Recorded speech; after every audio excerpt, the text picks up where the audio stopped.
The Ethics Commissioner can only do her job if the government ministers actually provide her accurate information. And we know that didn't happen because the Finance Minister was fined for breaking the law. Now, yesterday he said that the problem is that other people just don't understand how it works. Right. Well, we know how it's supposed to work. Finance Ministers should not be able to have direct control over assets that they own while they regulate and legislate in those very areas that their companies operate in. So a very simple question for the Prime Minister. When was he made aware that the Finance Minister still owns shares in Morneau Chappelle? Right Honourable Prime Minister. Again, Mr. Speaker, the members of this House of Commons rely on the excellent work done by the Commissioner to ensure that all the rules are followed, that all the safeguards are in place to uphold the highest level of trust that Canadians have given to each of the 338 members who sit in this House. The personal and nasty attacks by the members opposite to try and lower Canadians' confidence in our institutions is quite frankly what they rejected after 10 years of that. The Honourable Leader of the Opposition Order, allow. We rely on the Ethics Commissioner to do her job, and she relies on ministers of the Crown to be honest and open with what they and that's something that this Finance Minister has failed to do. So again, to the Prime Minister, on what date was he made aware that the Finance Minister failed to disclose his corporation in France? Right Honourable Prime Minister.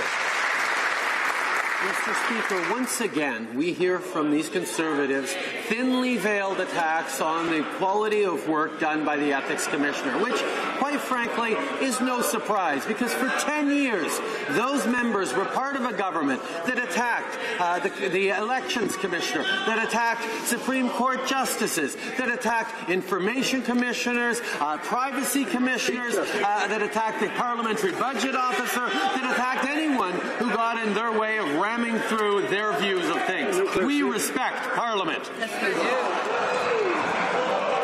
Order. I'd ask the member for the Brantford and others not to be talking or yelling when someone else has the floor.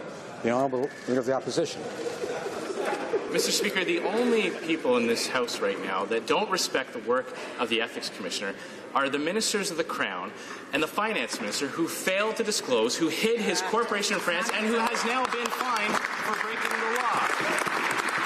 Now,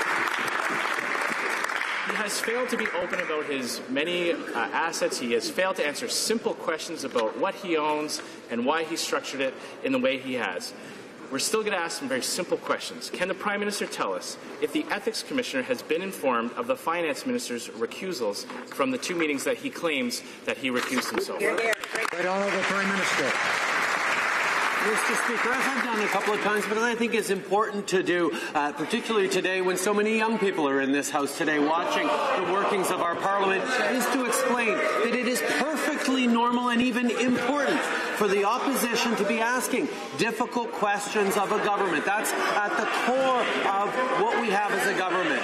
But it's also, because of the nature of those attacks, important to have independent commissioners in which we can all have confidence to ensure that the rules are followed in the appropriate manner. That is what we always do, and what is coming from the opposition is noise.